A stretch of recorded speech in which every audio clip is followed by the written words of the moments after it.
un tremendo hiper mega recontra saludazo de Cusatón. Bienvenidos a un increíble video. Que el amor de Dios entre en sus corazones para que puedan amar al prójimo. Bueno amigos, este video va a estar excelente.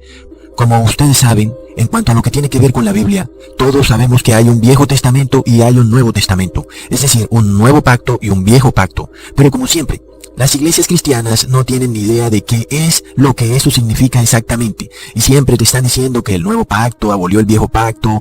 Y algunos dicen que es que estamos ahora en el pacto de la fe y no en el pacto de la ley. Otros dicen que el Nuevo Pacto es el pacto de la salvación por la gracia, que por tal motivo ya no es necesario obedecer los mandamientos de Dios y sus estatutos y decretos. Sin embargo, les voy a explicar algo que jamás han escuchado en las iglesias cristianas. Sea cual sea tu denominación, en la que sea que te encuentres, yo te garantizo que jamás habías escuchado lo que te voy a explicar en este video. Y es que si hay algo que deberíamos tener supremamente claro, es el significado del Viejo Pacto y el Nuevo Pacto.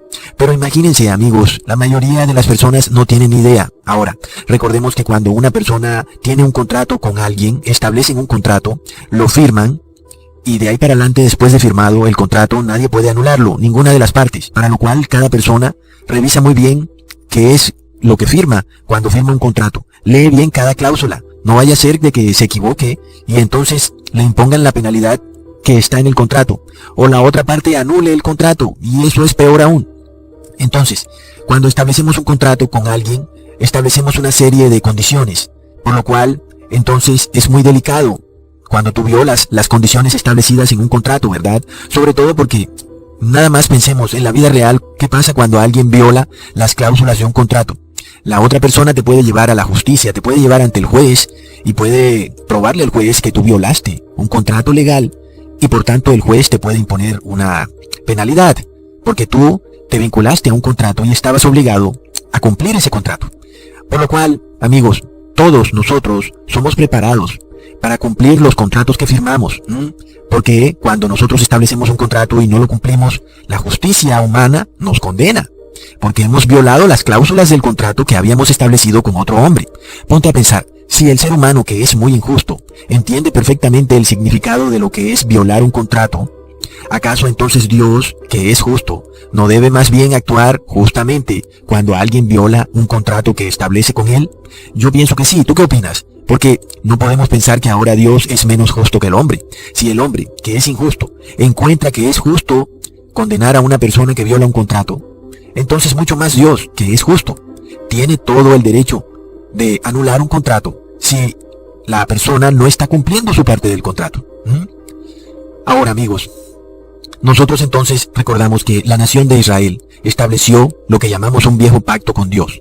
Y ese viejo pacto tenía unas cláusulas.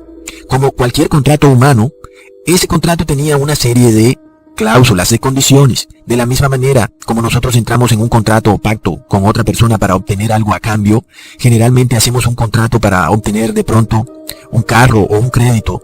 Pero resulta que para nosotros poder obtener algo, terminamos siendo esclavizados. Es decir que tenemos que pagar cuotas durante largo tiempo para poder obtener lo que nos corresponde por ese pacto, sea un vehículo, o sea un crédito, o sea una casa, en fin. Sin embargo, cuando establecemos un pacto con Dios, ese pacto con Dios no nos esclaviza, antes por el contrario, nos libera.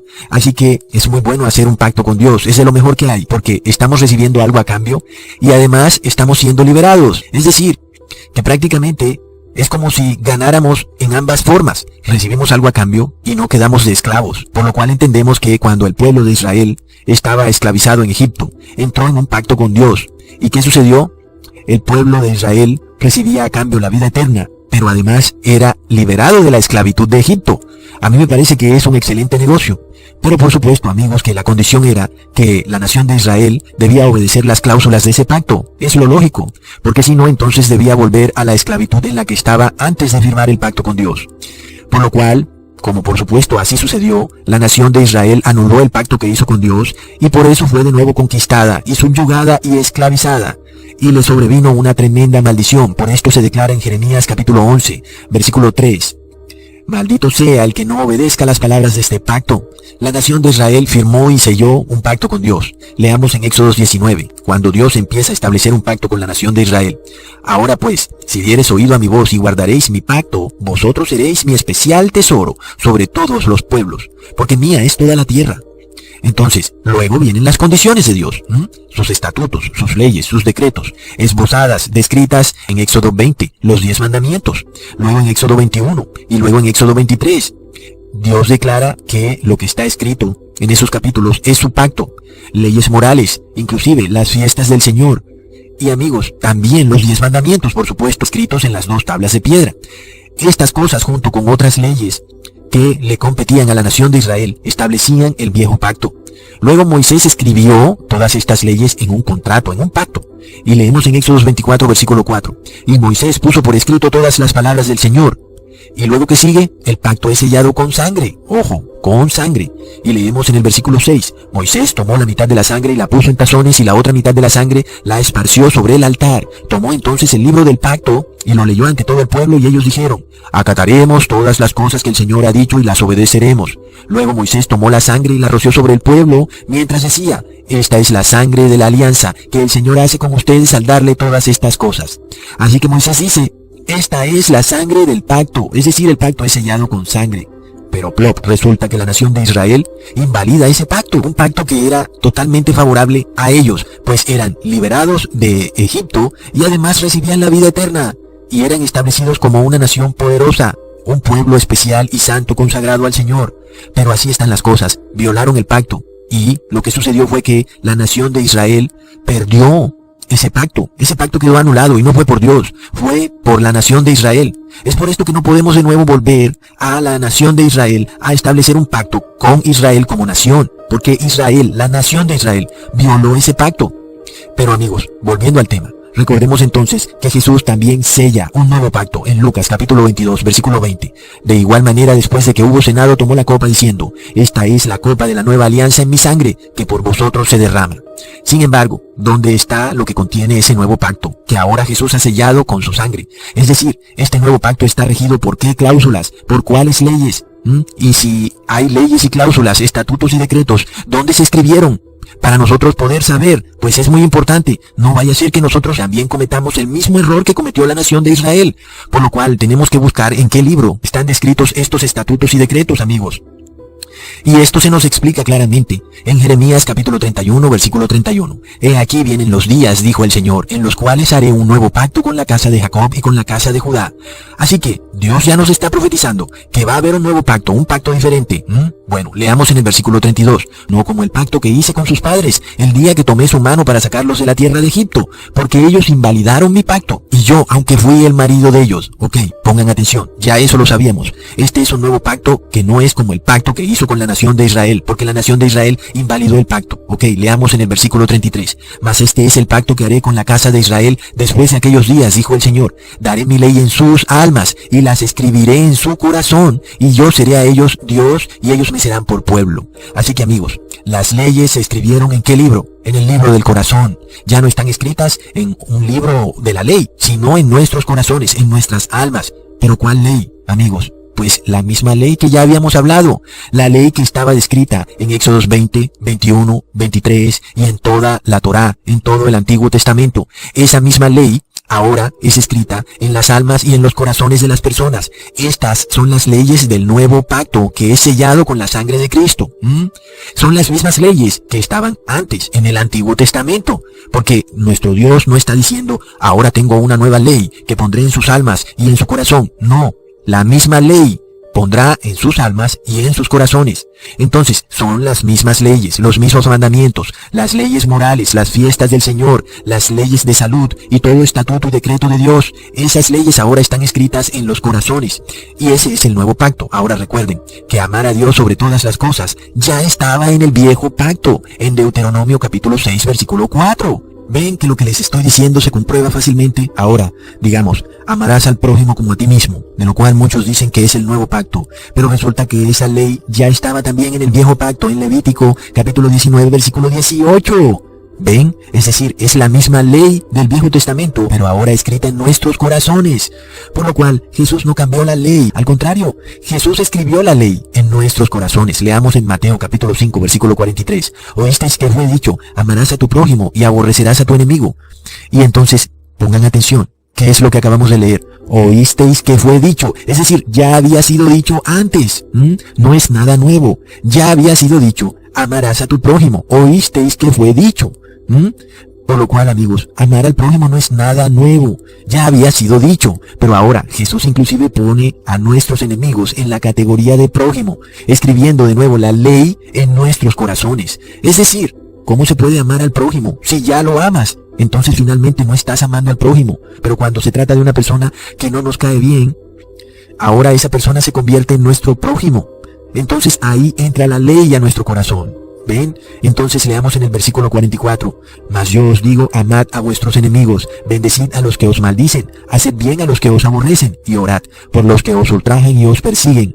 De nuevo leamos en Mateo 5, capítulo 21. Oísteis que fue dicho a los antiguos, no cometerás homicidio, y cualquiera que cometiere homicidio será culpado del juicio. Mas yo os digo que cualquiera que se enojare descontroladamente con su hermano será culpado del juicio. ¿Ven? Es decir, antes lo que existía era un cierto tipo de leyes que estaban separadas de la persona. Y esto no estaba acorde a Dios. Ahora lo que tenemos es una ley que está dentro del corazón de la persona. Así que no basta con hacer algo, sino que ahora basta con pensar algo que es malo y ya estamos violando la ley.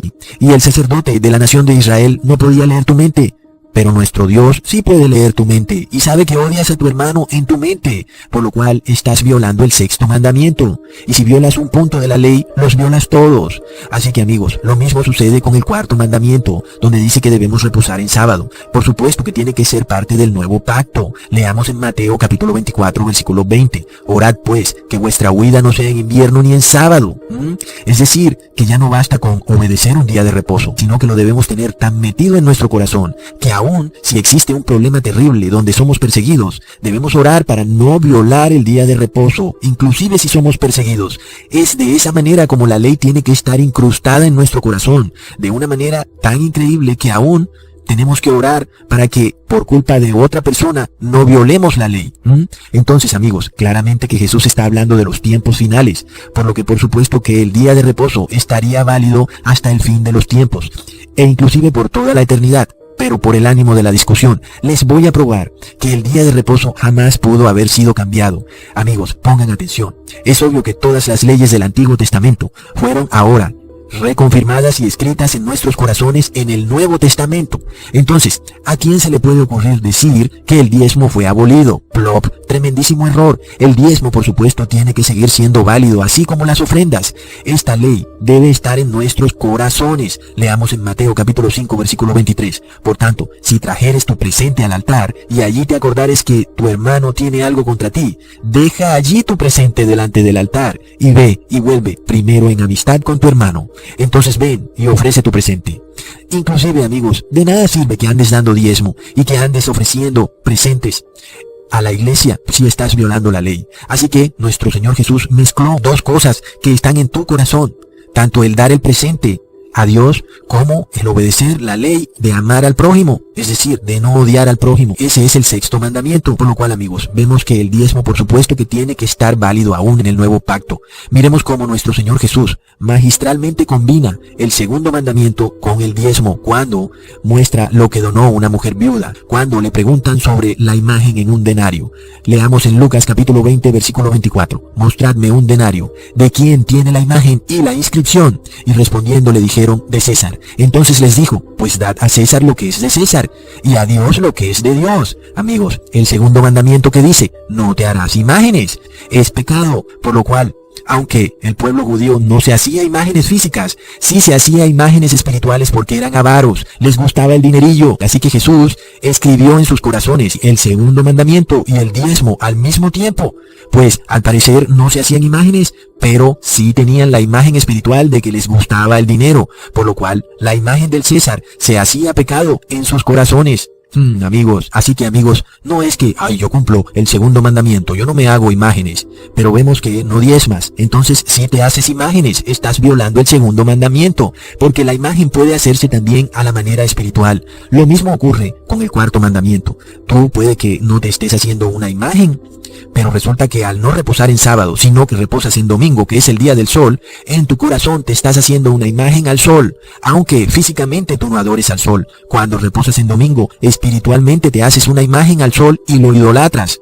Así que vemos, amigos, que en el nuevo pacto la cosa es mucho más tremenda. Las leyes ahora están escritas en nuestros corazones, porque nadie puede engañar a Dios. Y ya sabemos cómo es el ser humano. Anda por ahí empolvadillo y se ve como si fuera un muñequito, vestido de blanco.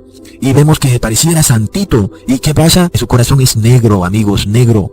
Por tanto, en el nuevo pacto hay que obedecer toda ley, estatuto y decreto, y esto quedó cobijado en el nuevo pacto. Y aún Jesús dijo muy clarito, solo un nuevo mandamiento os doy, ¿ok?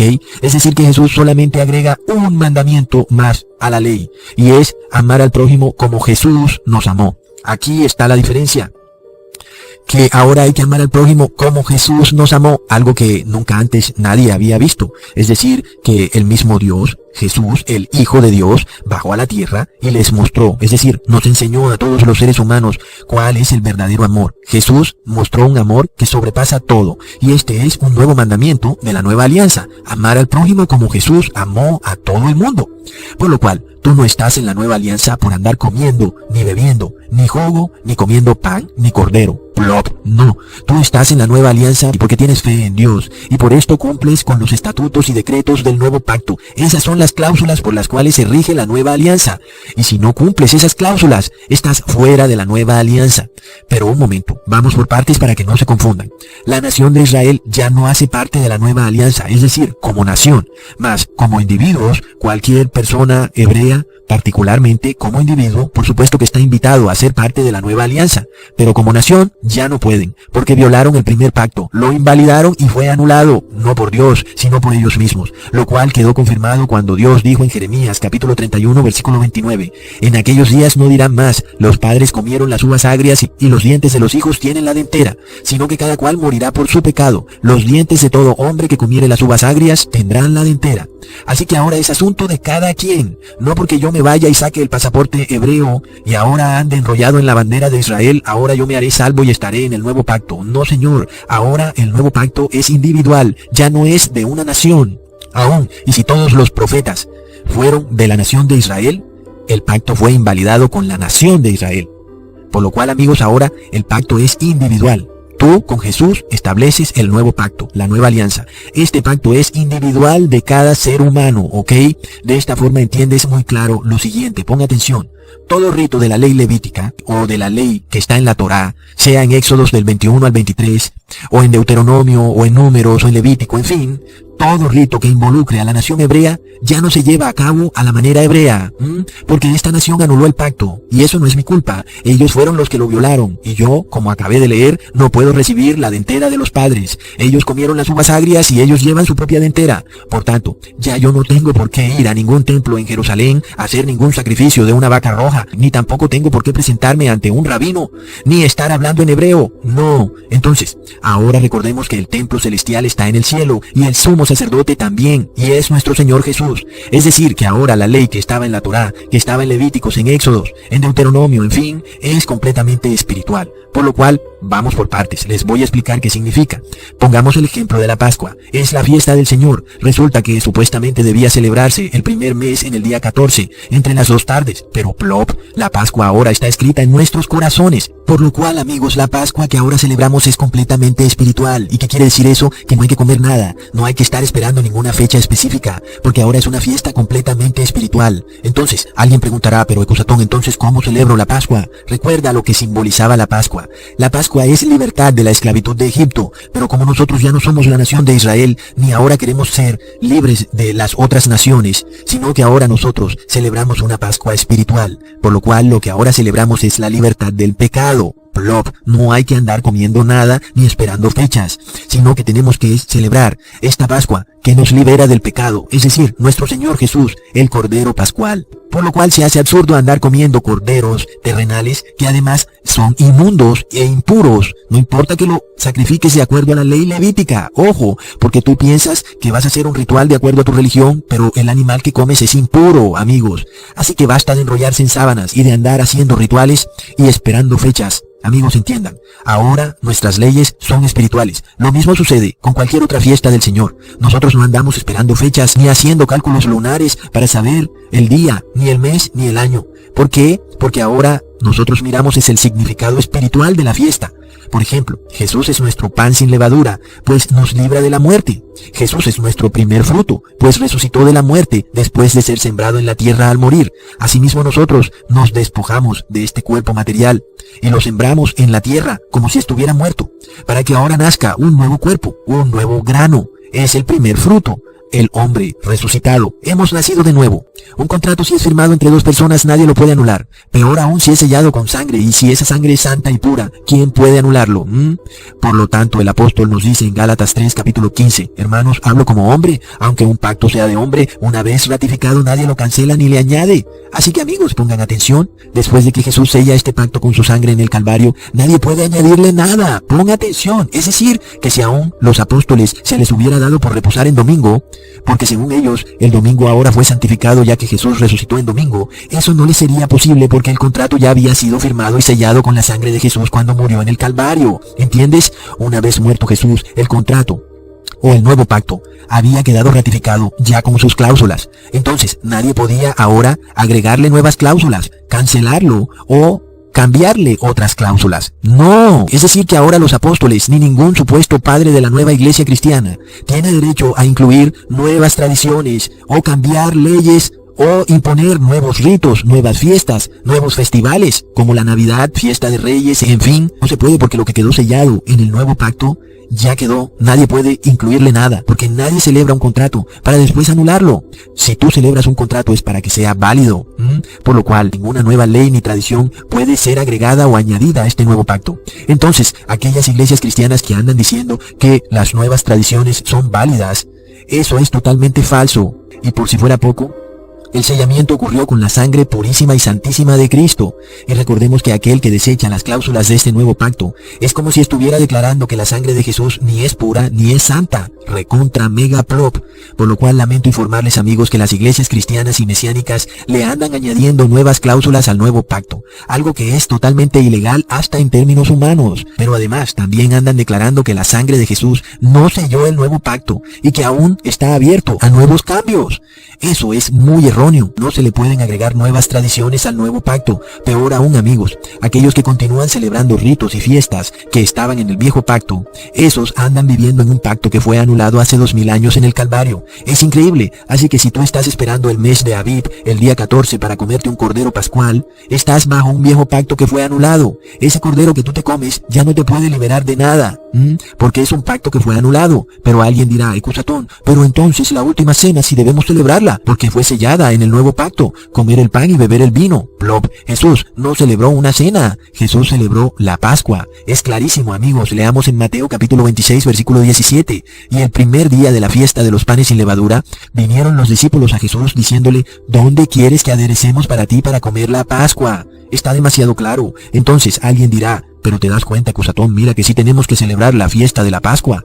Pero de nuevo repito, sí la debemos celebrar, pero no en la manera en que tenía que ver con la nación hebrea. Es decir, comiendo un cordero físicamente, porque eso estaba ligado a la nación hebrea. Ahora, nuestro cordero es Jesucristo, y Él está ligado al mundo entero, no a la nación hebrea. La primera fiesta de la Pascua liberaba a la nación hebrea de la esclavitud de Egipto y de otras naciones. Pero ahora, nuestra fiesta de la Pascua espiritual nos libera del pecado a todo el que así lo quiera. Por lo cual, alguien puede decir, y te das cuenta, Ecusatón, entonces tú mismo das prueba de que el diezmo ya no es válido, porque el diezmo se le daba a los sacerdotes levitas de la nación hebrea. Pero de nuevo, amigos, el diezmo que tenemos hoy en día es espiritual. Quiere decir que debemos darlo, pero no a los de la nación hebrea. De nuevo, esto fue corroborado por Jesús cuando designó a apóstoles que no eran descendientes de los levitas y los envió para que fueran de casa en casa, sin dinero. Leamos en Lucas capítulo 9, versículo 3. Y les dice, no toméis nada para el camino, ni báculo, ni alforja, ni pan, ni dinero, ni tengáis 2 vestidos, y en cualquier casa en que entréis, quedad allí, y de allí salid. Ahora, el sustento para los apóstoles debía entonces ser provisto ¿por quién? Por aquellos que los recibían en sus casas. De la misma manera, el sustento para los levitas debía ser provisto por la nación de Israel. Pero ahora el sustento para los apóstoles debe ser provisto por la iglesia de Cristo, por el mundo. Por tanto, amigos, no se dejen engañar. En el viejo pacto se obedecía la ley por obligación, porque el que no la obedeciera era apedreado. En el nuevo pacto la ley se obedece por fe. Por esto declara el apóstol Pablo en Gálatas capítulo 3, versículo 2. Esto solo quiero saber de vosotros. ¿Recibisteis el Espíritu por las obras de la ley o por el oído obediente de la fe? Por tanto, en el nuevo pacto, nadie puede obedecer la ley si no recibe primero a Jesucristo en su corazón. Ese es el Espíritu. Así que el que obedece la ley sin Jesucristo está en el viejo pacto, por lo cual está en las obras de la ley. Y si éste peca, es maldito por la ley. Pero en el nuevo pacto, por la fe de Jesucristo, ahora obedecemos la ley, sabiendo por fe que si erramos, tenemos un mediador en el cielo. Pero el que se equivoca, da prueba de que es obediente. De otra manera no se hubiera dado cuenta de su error. Es por esto que aquel que no reconoce su error da prueba que es desobediente y está en el viejo pacto. Por lo cual, amigos, tampoco están en el nuevo pacto los hipócritas que se andan equivocando deliberadamente. Esos no tienen fe, porque el que tiene fe obedece los mandamientos, los estatutos y los decretos que están en el nuevo pacto. Los obedece por fe. Porque, amigos, con nuestros propios ojos ahora no podemos ver un templo, ni tampoco a nuestro sumo sacerdote, pues está en el cielo. Pero por fe creemos que Él está allá arriba, limpiando y expiando los pecados del mundo. Él santifica lo impuro y limpia a las personas de todo lo inmundo. Pero eso solo sucede para el que tenga fe. Entonces, ese que tiene fe debe correr a santificarse y a limpiarse de toda impureza, porque de otra manera no tendría fe. Pero peor aún, el que busca que otro lo limpie, o el que busca limpiarse por sí mismo, o a través de alimentos, ese no tiene fe, amigos, porque nadie en el mundo, ni nada en el mundo, nos puede limpiar de nuestros pecados, solamente Jesucristo. Por lo cual, amigos, el mundo cristiano y mesiánico se llena la boca diciendo que están ahora en el pacto de la fe, pero probamos que mienten, no están en el nuevo pacto y tampoco tienen fe, porque anulan las cláusulas del nuevo pacto, probando que no tienen fe, y están abusando de un buen pacto, un pacto mejorado, el cual ahora está regido por un mediador. Es decir, que si nos equivocamos, ese pacto no queda anulado de inmediato, sino que nuestro Señor Jesús media ante el Padre por cualquier errorcillo que cometamos. Por lo cual, amigos, este sí que es un buen pacto. Entendemos otra diferencia entre el viejo pacto y el nuevo pacto. En el viejo pacto no había mediador, es decir que la cuestión era difícil. El mediador era el sumo sacerdote de la orden de Aarón. ¿Y qué sucede, amigos? Que todo humano es pecador. Ese es un problema grande que había en el viejo pacto. Por lo cual, en el nuevo pacto sí tenemos un verdadero sumo sacerdote que sí puede mediar con Dios por nosotros. Así que nosotros tengamos esa fe. Por lo cual podemos obedecer este pacto con toda tranquilidad, sabiendo que este es un mejor pacto. Un pacto perfecto, amigos, en el que la única manera de que este pacto no se cumpla es inevitablemente por nuestra propia culpa, porque no tenemos fe. Porque este pacto realmente es el mejor pacto, en el cual recibimos la vida eterna, somos liberados del pecado y somos redimidos para ser hijos de Dios eternamente. Hasta pronto, amigos.